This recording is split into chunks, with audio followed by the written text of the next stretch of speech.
Hi, everybody, and welcome to the Microsoft Pulse. Today, we're joined by Tom Duff and Adam Oakes, and myself. Jennifer is off making customers happy. And we are going to go through the Microsoft roadmap and figure out what's new, what's changed, so you don't have to. So, we're going to start off with going through the roadmap. It's broken down into four parts: in development, meaning Microsoft is working on it; rolling out, which means it's rolling out to specific tenants for kind of a preview; and then launched, which means everybody in that specified tenant should have it; and then also canceled and just canceled. I forget what it's called. Canceled and something else, but now I can't remember. But we don't have anything that's canceled today. So we're going to start off with what's in development, and I'm going to turn it over to Adam to go through some of our security changes and updates. Go ahead, Adam. Sure. So there's a couple things in here. First of all, it's nice to be back. Good to see Tom and Nice to have you Tamara back. again. I've been very busy at work, so sorry I haven't been here. But yeah, there's a couple pretty cool admin stuff going. I'm going to start with in general. So uh, I haven't been on here in a while, but Microsoft's been putting a ton of development into trying to centralize some of their security tools and resources that they're doing. One of the most glaring things of that, they're even moving Sentinel to the Defender portal and kind of put stuff there. And this is an update very much along those lines. They're going to actually add a service health dashboard inside of the Microsoft Purview compliance portal. So basically, as a user, so you don't even necessarily have to be an admin for this, you'll be able to view outages, service issues, advisories, and things like that. The service health dashboard has been a thing for Microsoft for a long time. Now, I can tell you, as I'm sure Tamara and Tom would echo, there's a good chance an outage happens and something isn't in the service health dashboard right away. Microsoft would like to try to go through and address it and get it resolved as quickly as they can. But if it persists for 15 or 20 minutes, there's a good chance it'll make it there. I actually love that they're making this portal accessible to users. What this is going to do is something that previously you had to be an admin and had to be logged into your admin account to see, will now make it accessible to users. And as an IT admin myself, I think this is a great way that once you actually have an outage, you can actually reference this out to your users. You're going to get, crisp, clear communication from Microsoft on what's going on with information. It'll be up to date, and you no longer necessarily going to have to sit there and micromanage, 30 tickets in your queue of, your users saying, oh, this isn't working going through. Instead, you can say, yes, Microsoft is aware. If you go to this link, you'll be able to see the status of it, and then the users can actually just monitor what's going on from there themselves. So I actually really like this as an IT admin. It's not, exposing too much sausage making. It's really just giving them insight into what's going on. So I see this as a pretty good, valuable update and something that's actually going to reduce the workload.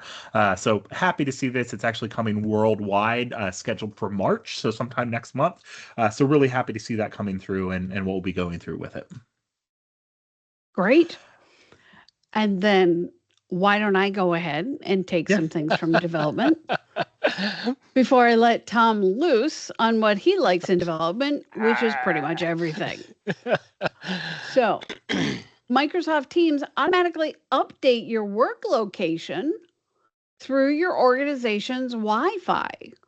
When users connect to their organization's Wi Fi, Teams will soon be able to automatically update their work location to reflect their building they're working from. This feature will be off by default, and tenant admins will decide whether or not to enable it and require end users to opt in. That's coming in March, and that's coming to the commercial tenant. Then in Outlook, we have show teammates calendars in the left navigation pane. I believe we talked about this recently, but it is coming out to everybody: commercial, GCC High, and DoD. So users will be able to see their teammates' calendar, including peers, direct reports, and managers, automatically displayed in the left navigation pane of New Outlook. Hashtag Outlook for Windows. Then we have Microsoft 365 app, Microsoft Places, support for GCC High and DoD. So Microsoft Places, and I thought this was something totally different, but what it does is it looks at where everybody's working and it tells you When would be the best day of the week to have an in-office day? Because most people this are works planning great on if being in people the have. office. Yeah, if Go people ahead, are in the Adam. office like a day or two of the week, but Yeah. a lot of companies have kind of moved to that hybrid structure where they still want you to have a presence, so their investment in their pretty office space is worthwhile, but you're allowed to work at home. So yeah, this basically will look at where the people are and then say, oh hey, you guys are both going to be at the same office location on Tuesday. Y'all can find a meeting at this time, or we'll look at a meeting room close to where your desk are, whatever. It's pretty cool. I have one of the clients that's using this. Nice. Great. And that is coming out in March. Then we have the new SharePoint experience just in time for me completing a 7-session deck on the SharePoint document library. Oh. I'm really excited about this. Yeah, I bet you are. So, yeah, not in a good way, in a cranky 3-year-old toddler with too much sugar way. So Microsoft is introducing a reimagined SharePoint experience designed to be simple and intuitive, meaning they've hidden everything you need. I'm about to say, is it bad that I'm very jaded that I hear that in a very specific way? Yes. Yes. I'm just using my inner monologue. So centered on the core jobs of discovering knowledge, publishing content, and building solutions, this update establishes the foundation for AI-assisted creation across the product.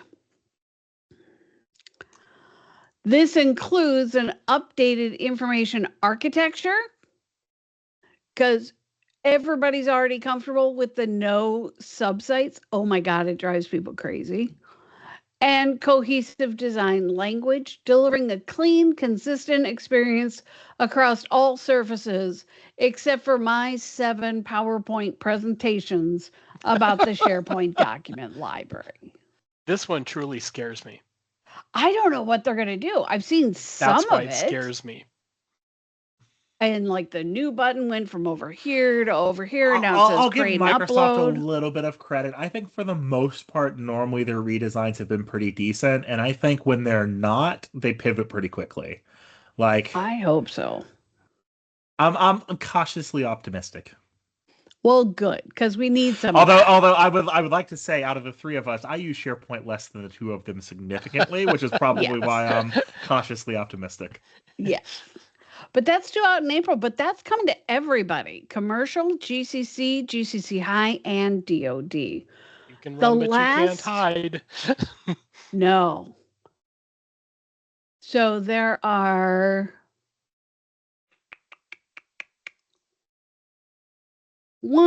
one more that I want to touch on, and then I'll leave it over to Tom.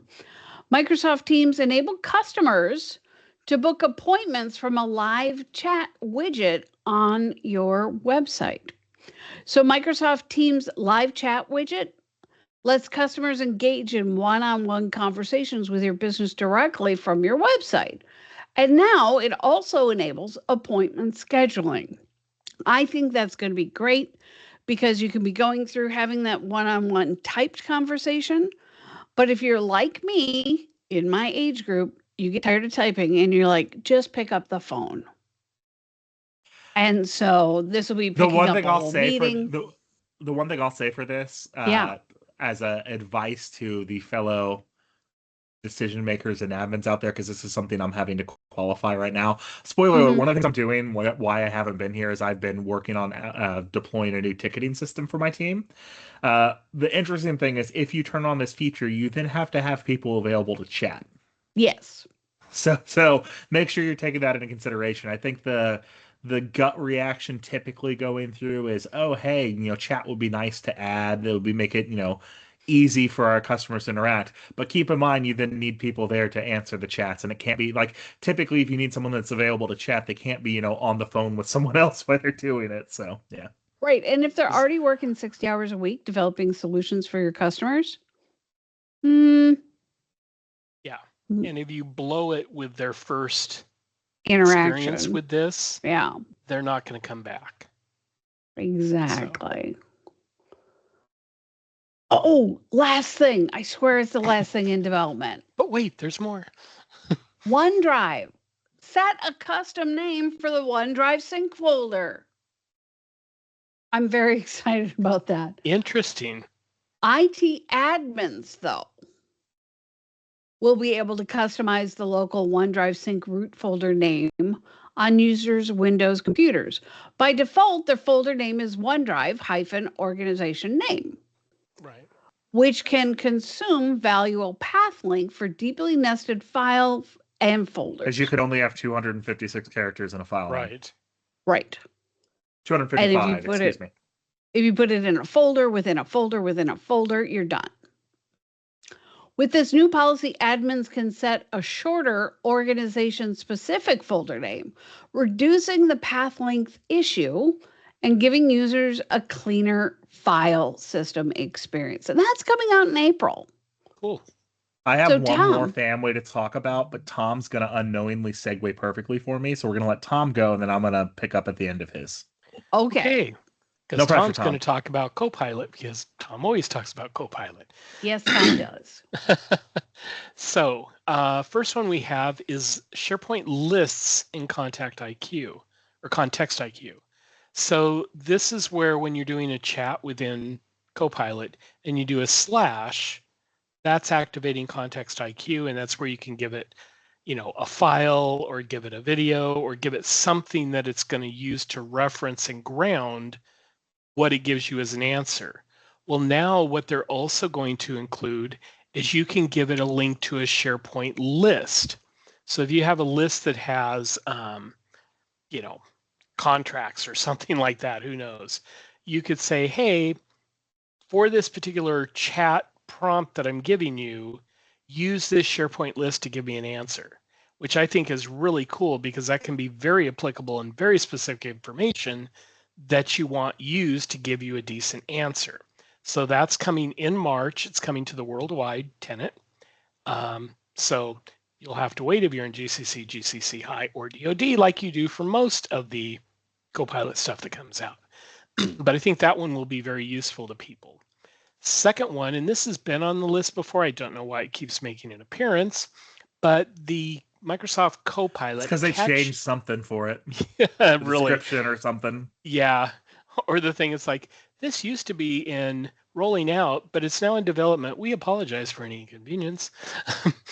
Catch up on important emails in Copilot Chat. So they're adding basically a feature for Copilot Chat that will enable you to, quote unquote, stay on top of your inbox by highlighting important and actionable emails, such as messages from your manager, leadership, top collaborators, or emails containing tasks when you use prompts like, what's hot in my inbox and what were the important emails from last week? I thought you could always do stuff like that if you want to, but apparently they're going to make it much more focused now. So that's coming out in March also to the standard tenant. Then we go into list email attachments. I know this one's been on the list a number of times. So this basically enables you to list the file attachments that they received or sent over email in Microsoft 365 Copilot. That can be really useful if you remember looking at an attachment, but you don't remember what it was named, you don't remember if you saved it. This can help you find those things much more quickly. Again, coming out in March. Then we have the Microsoft 365 Admin Center Agent Usage Report. So if you're into using agents in Copilot, this new Agents Usage Report is going to be in the Admin Center. The report will be scoped to include agents in Microsoft 365 Copilot and Copilot Chat with usage by both licensed and unlicensed users. The report will include total active agent users, total active agents, active users segmentation by licensed and unlicensed, and active users and active agents segmented by publisher type, user created, built by your org, built by Microsoft, stuff like that. I think this is great information, especially for smaller groups who don't have a dedicated team who can go in and build all these things for you. The fact that this is going to be out of the box, I think will give a lot of smaller organizations much more information than they currently get, and they can figure out where all their credits are going for agent usage and stuff like that. So I think that'll be really good to have out in the environment, again, coming in March. I did highlight the new SharePoint experience, but Tamara so kindly talked about that one. And then we have referenced and Microsoft Copilot reference and attach PowerPoint deck style when creating a new presentation with agent mode in PowerPoint. So this will be nice if you're trying to create a new presentation. You can say, hey, look at the presentation I just put, Context IQ, and use that same style. Keep the formatting consistent. So you don't have to try to recreate the wheel every time you do this. If you've got something that works that you're really proud of, you can continue using that with new ones that are created with Copilot by passing along something that you know works and that you would like the other ones to look like. So that's coming out in March of 2026. And I only have one more in this category. Copilot, billing and usage, standalone consumption of prepaid capacity pack credits. That was a lot of words. So use a prepaid capacity pack as the sole billing method for supported Copilot experiences. Admins can configure billing policies with prepaid capacity such that usage for users in the policy is deducted exclusively from prepaid capacity credits with no pay-as-you-go charges. I also saw something that came out in the Message Center today where they're talking about agents that are developed in Copilot Studio are going to have kind of a pay-as-you-go setup so that it can take and, basically grab credits from that account. Yeah, and it's like, I mean, think about like March Power 1st. BI. Yeah. Think about like Power BI and stuff. They basically realized a year after putting all the development into it, they weren't making any money. So they had to come out with a better pricing model. So they kind of had the initial one to get adoption and people comfortable with it and then figured out how to monetize it effectively later, which to be fair, like with the tools it does, I see this very much the same way. It doesn't surprise me. Yeah, I'm just a little miffed that basically it's February 24th and they're making it effective March 1st. Yeah. And it's like, well, that's going to screw up people's budgets with no lead time whatsoever. Hey, you gotta pay for that DDR5 somehow, Tom. There you go, because it's like 4 times more expensive than it was last year at this time. No, it is. I saw a thing the other day that 32 gigabytes of DDR5 is more expensive than an AR-15 right now. Wow. Which is interesting commentary, but so Tom did transition wonderfully for me. You're welcome. My pleasure. So there's a whole slew of updates for the Purview Center related to DLP. So I'd be remiss if I didn't mention them. Just if there's anyone who's watching that handles IT admin stuff and does DLP work. But a couple of them are AI adjacent or related. So I'll start with them coming from the updates Tom was doing for Copilot. I'm not going to focus on all these a ton. If you want the actual details, you can go in and read them specifically. But the 2 AI ones are enhancements for the data security triage agent. If you don't know what that is, or you haven't been paying attention to Tom's updates, the data security triage update is basically a Copilot agent that you can basically teach what type of security stuff you're most concerned with. So you can say, hey, I'm the most concerned if financial data is getting out through our DLP policies, and the security triage agent will specifically pay more attention to that type of data and the information going on with data that has that sensitive information type. Well, they're basically helping to do enhancements to just make that better, where you can basically have a single view to go through and see them and really just get more proactive updates there. The second one related to Copilot, what you're going through and doing, is they're going to have AI analysis enhancements. So again, going through some of the AI tools and what it's going through and doing, you basically are going to have the ability to look at your DLP policies and have it recommend DLP deployments, and they'll basically go on the standard. I don't know if there's going to be 2 or more than 2. We'll have to see when it comes out, of simplistic but functional versus more complex and potentially more beneficial, but probably more work or more complicated. And they will basically give you options and analysis related to it, knowing your system and the data that you have, which is, again, pretty cool when you're looking at from the AI stuff that they do. And then finally, just to get them out on the list, a couple cool things. You're now going to actually be able to go through and export out your existing DLP configurations. So let's say you're managing multiple tenants or you're setting up a second one or whatever, you'll actually be able to go through and export what you currently have and then import them into another tenant. Previously, you just had to manually recreate everything. So that's pretty cool, especially for, companies like Planet, where we have multiple customers. We can basically have a gold standard of what we do. Right now, we script deploy them, but having the ability to import them is pretty cool. They're going to have a file testing against sensitive information classifiers. I thought this was really cool. You can take a data or a file that has a whole bunch of information and basically run it through the system, and it will look at all the known trainable classifiers it has and tell you if there's any flags inside of your data. So, this is kind of cool on just the face of it, but imagine you have like a big report, like let's say you have a big financial report of something that's put together that you want to store inside of your SharePoint, where you can literally go through and run this and it will tell you what type of sensitive information that is flagging based off of the trainable classifiers that it has. So you can go in and say, oh, we've detected Graham Levy Bell stuff related if it's financial data or whatever it is. So the fact that you can go in and do this analysis on demand when needed to see, hey, what type of data we have. I see this being practical in the sense of, almost a consulting approach where you go through and work with a company and they say, hey, we don't even really know what data we have. Well, let's take some of your bigger reports, take some of your information, run it through this tool and give you an idea of what type of data you have. I actually think it's pretty cool. And again, the type of thing that just didn't exist and didn't function previously, that as you're starting to see more compute power and some of the AI stuff coming, stuff like this is becoming more possible, which is, again, this is the good side of AI, the benefits we're seeing. And then the only other thing that I'll throw out here is the last one for DLP. I thought this was actually cool as well, too. If you are a company, so a lot of companies, especially that have been around for a while, have legacy mail content, right? If you did Exchange from back in the day, you probably have some clients, oh, yeah, this guy's worked at our company for 40 years and he has 7 terabytes of PSTs that he has. And, some people just don't want to get rid of that data. So one of the things people have done is they've stored that in blob storage, because blob storage is just about the cheapest storage you can buy, right? So companies buy blob storage and throw their old PSTs in there. You'll actually be able to import those PSTs directly into the data loss prevention system for analysis. So let's say you have to go through and look at something that's going on. You want to get an idea of what's happening. They'll actually basically have a direct pipeline from Azure Blob Storage for PSTs to come into your tenant to be analyzed for that way, which again, you'd have to do all that manually before. So excited to see that. Kind of cool. So again, That's there's exciting. 5 or 6 of them in there.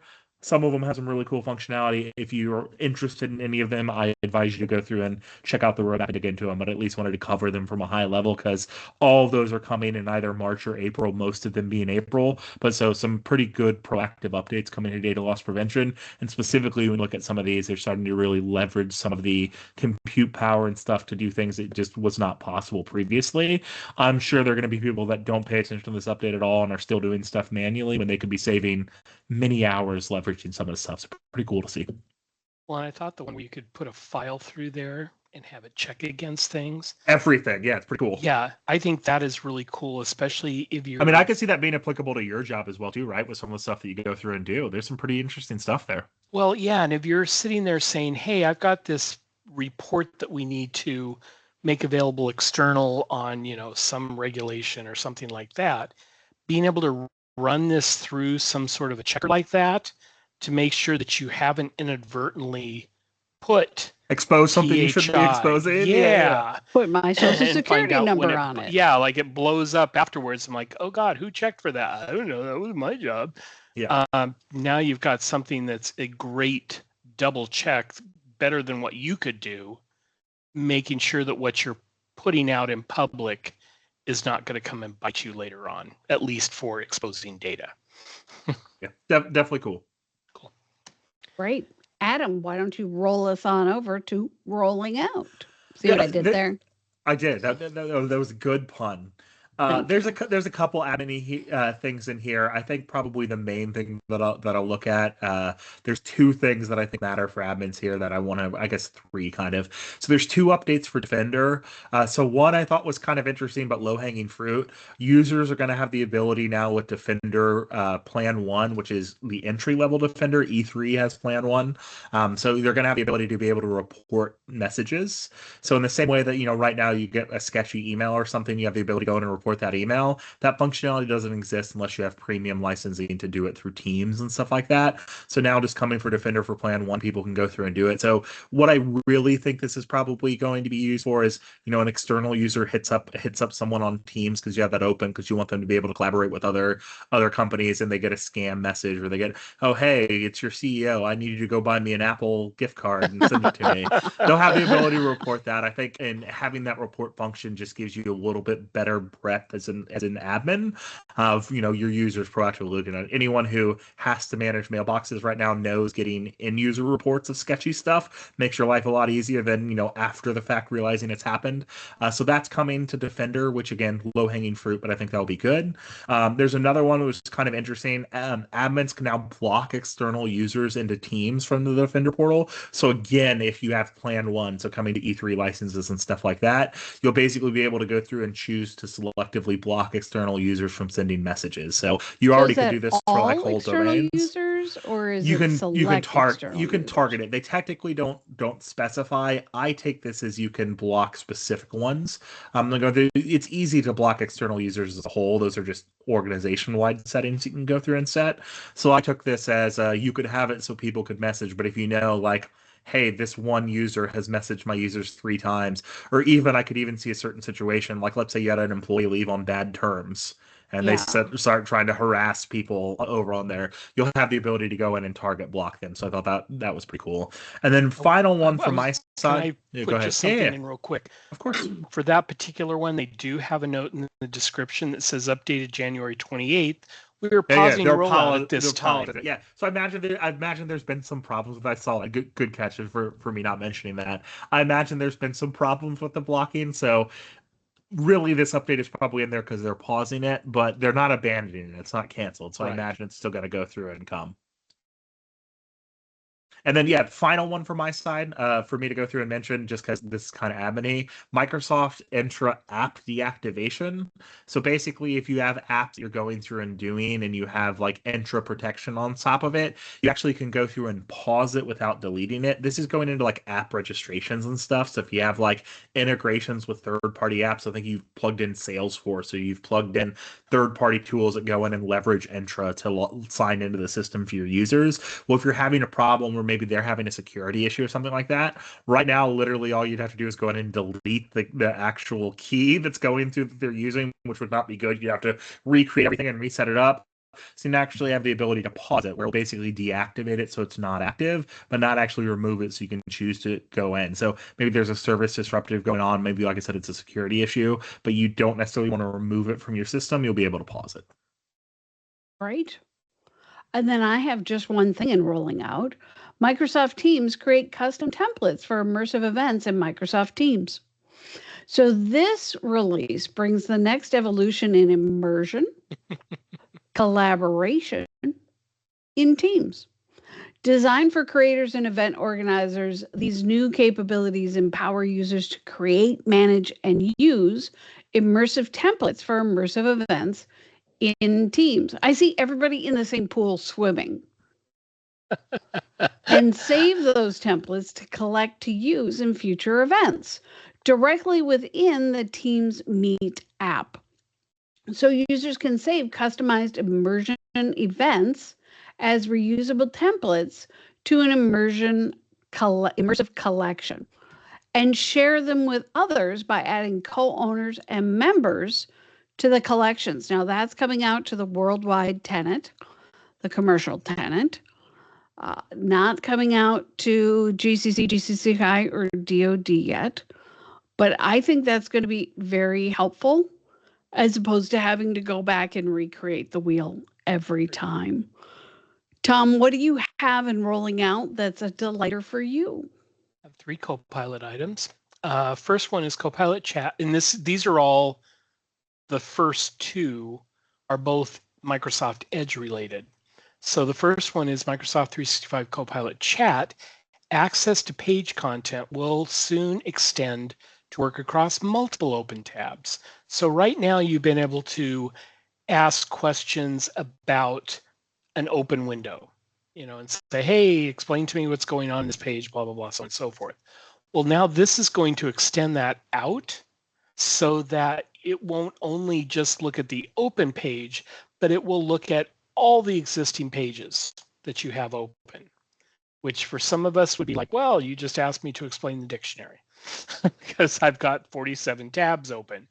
So it does keep in mind existing user settings, policies, and DLP considerations. So if you're used to asking questions of Copilot on an Edge page that you happen to have open, now you're going to be able to indicate that I wanted to answer the questions over all my open windows. So that's one thing you've got coming on.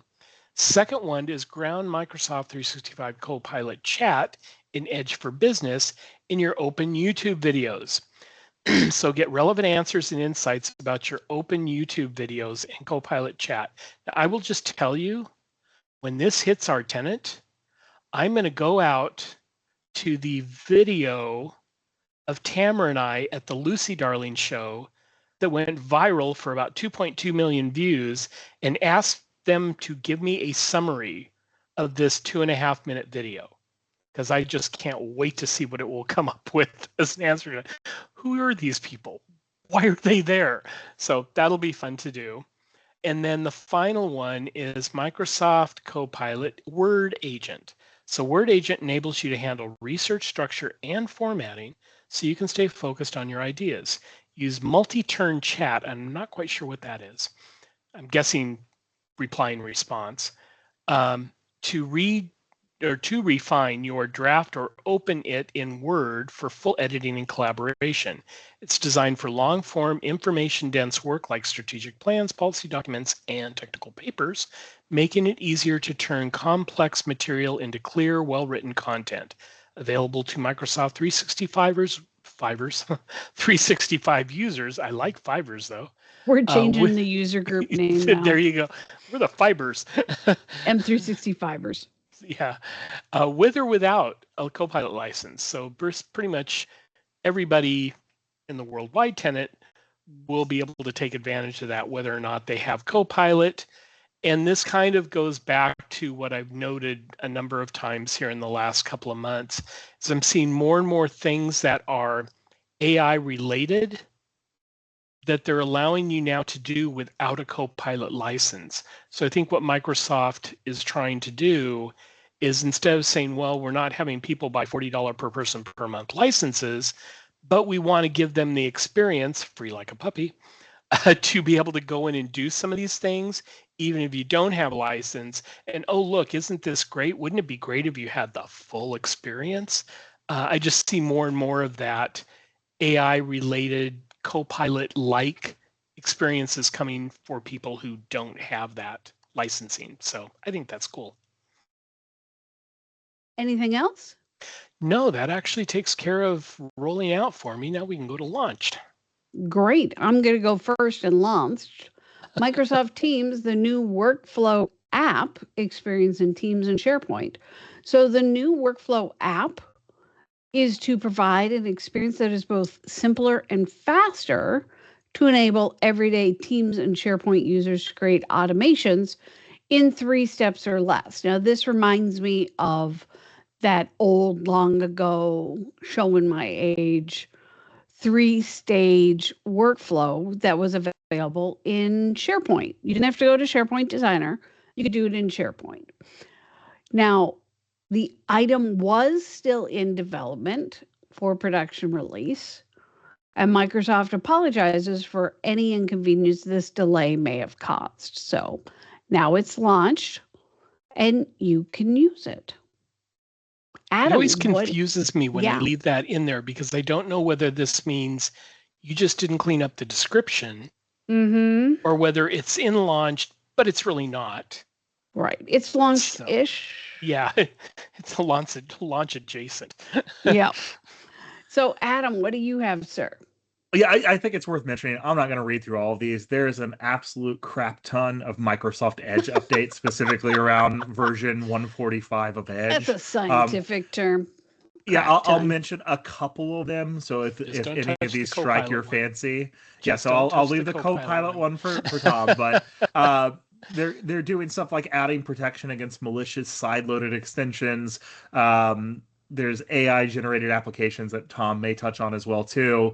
Announcement page on update experience, a new policy that will enable or disable web app installations, and navigation management for progress through web apps.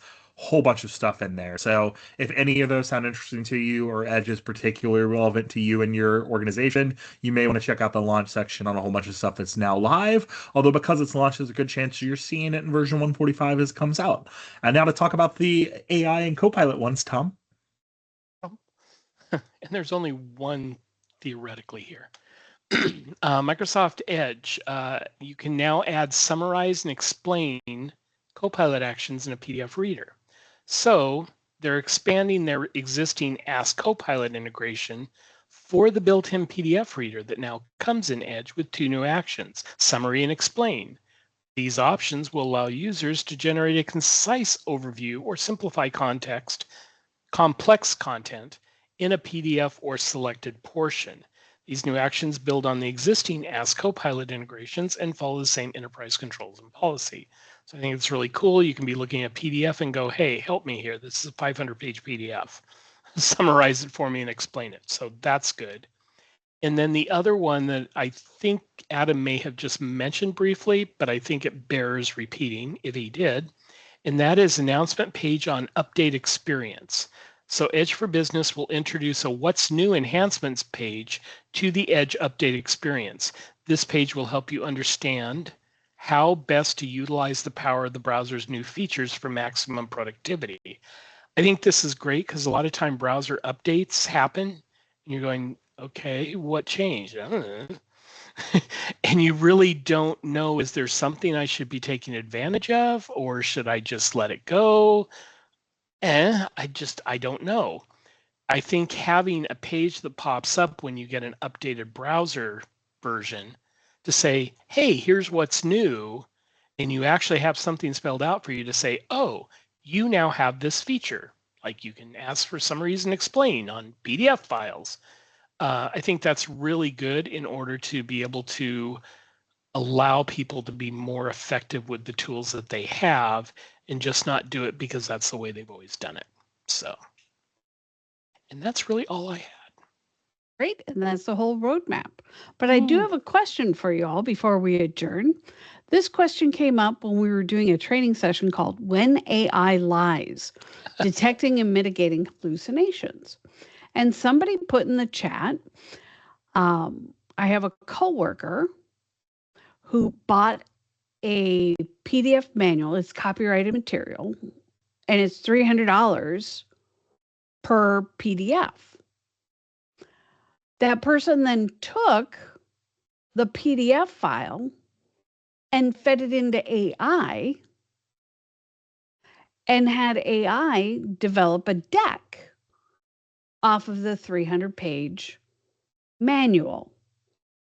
Is this okay to do? Is this a dark mark on your soul if you do it?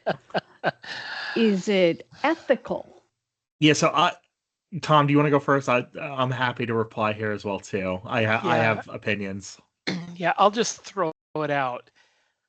I'm gonna say depends because I can waffle on this one.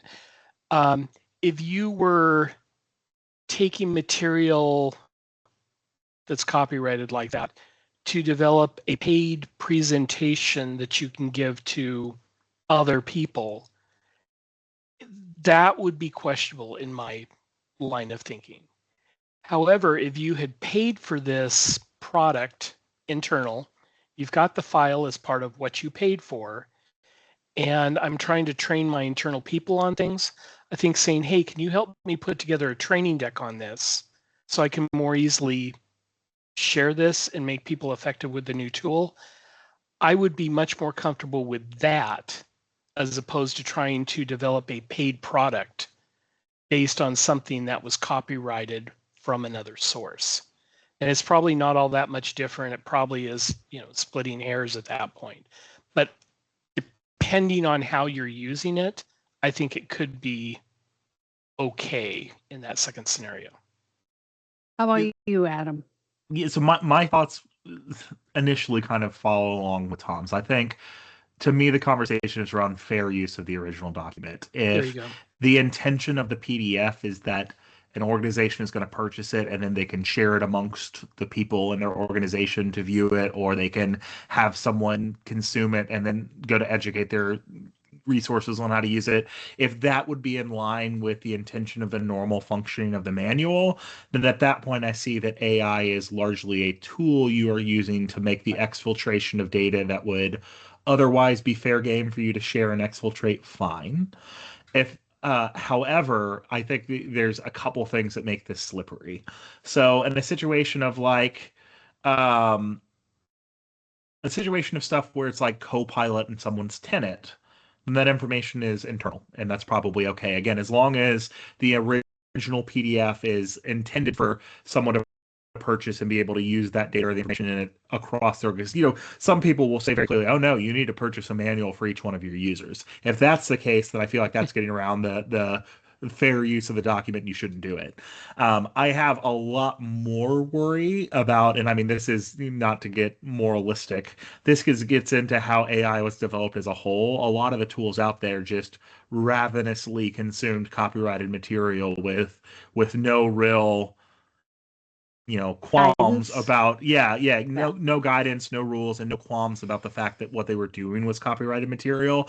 And I do definitely have a problem with like AI generation tools going through and consuming people's art and then creating new art based off of their In that clear style. style and function. Yeah, to me that is a clear violation of fair use. So, in the sense of us talking about this, how we probably should on this podcast, which is in the use of how someone would use it at work in the consistency of Microsoft tools.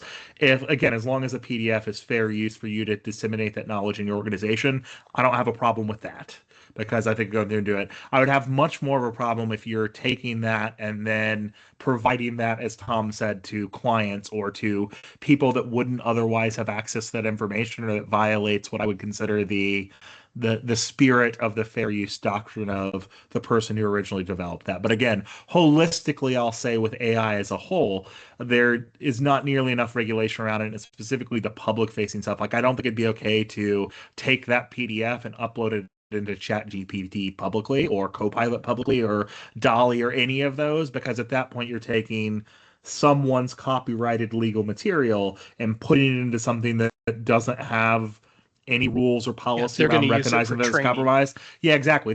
At that point, it's just ingested into the AI. So I have a much more bigger problem with that. So going through with the idea that you're doing this in something like a Copilot in your tenant and it's of the fair use for it, I'm okay with it. But basically outside of that, I'm not okay with it. Yeah, I think what's going to result from this is instead of having things copyrighted, they're going to be licensed, like for Yeah. music and for art or pictures.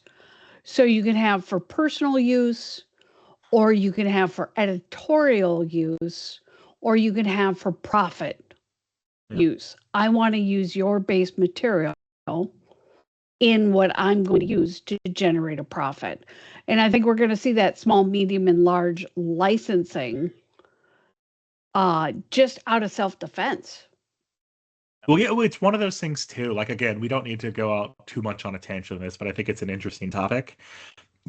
Two examples from the last couple of weeks for both Microsoft and Amazon, two of the largest investors in AI.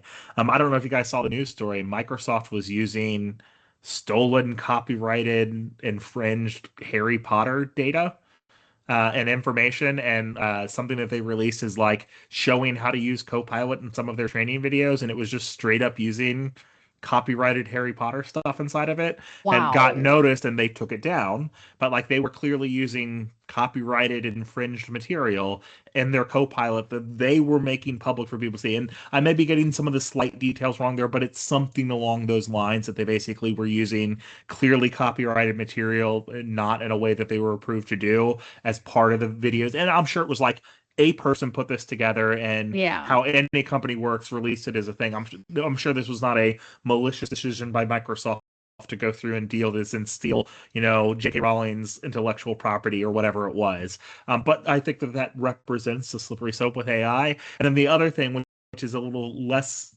on topic to this specific discussion, but still big. Amazon publicly admitted this week that they've had at least 2 major outages that were caused by them having AI run on their production code. The most notable one was a 14-hour AWS outage where the AWS AI tool identified part of a code that it thought was not optimized and decided the best thing to do for it was delete it and replace it.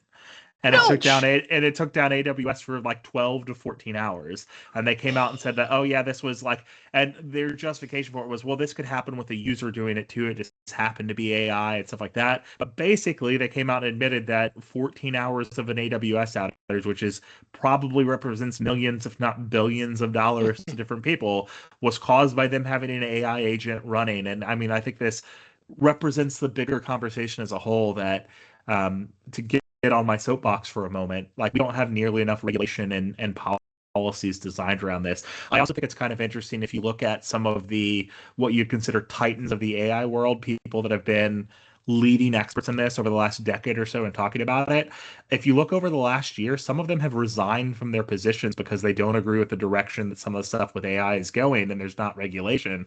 And the problem is the problem with all this is oftentimes the people that are brought in to give advice on what the regulation should be have a financially vested interest in there being no regulation. Yeah, exactly. Yeah. Exactly. Well, thanks for playing in my little game today. I just thought it was an interesting question. And everyone who chipped in the chat had differing opinions. And a lot of it was like caveated around, what's the spirit of the copyright and what's the final use and stuff like that. So thank you for joining me in that conversation. Much appreciated. And thank you for joining all of us in going through the Microsoft roadmap. Have a great day, everybody. Or let's go crazy. Have a good week. Thanks, guys. Good seeing you guys again. You bet.